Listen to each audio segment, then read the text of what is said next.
দাদু কেমন আছেন? আলহামদুলিল্লাহ। কি অবস্থা আপনার? আলহামদুলিল্লাহ দাদু অনেক ভালো। আজকে দেখাবো মনের মতো একটা গাড়ি, হুন্ডাই তাকসান 2021-এর মডেল, 2022 সালের রেজিস্ট্রেশন।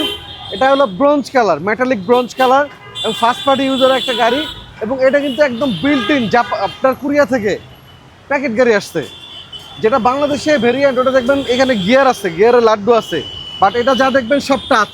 এটা হলো সব touch system, A to Z যা আছে সবকিছু টাচ বাংলাদেশে সিস্টেম। যেটা ম্যানুফ্যাকচার হয় সেটা আপনার কিন্তু এখানে লাড্ডু থাকে, বাট এটা টাচে আপনার গিয়ার কনভার্ট হবে।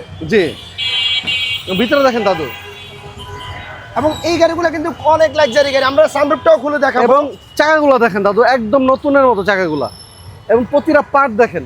এই গাড়িটা নতুন কিনতে গেলে আপনাদের লাগবে 60 থেকে 62 লাখ টাকা, বাট আজকে আমাদের এখান থেকে নিতে পারবেন এই গাড়িটা 36 থেকে 37 লাখ টাকার ভিতরে। তার মানে আপনার প্রায় 15-16 লক্ষ টাকা আপনি সেভ করতে পারবেন। জি। আর পিছন থেকে জাস্ট ভিউটা দেখাই,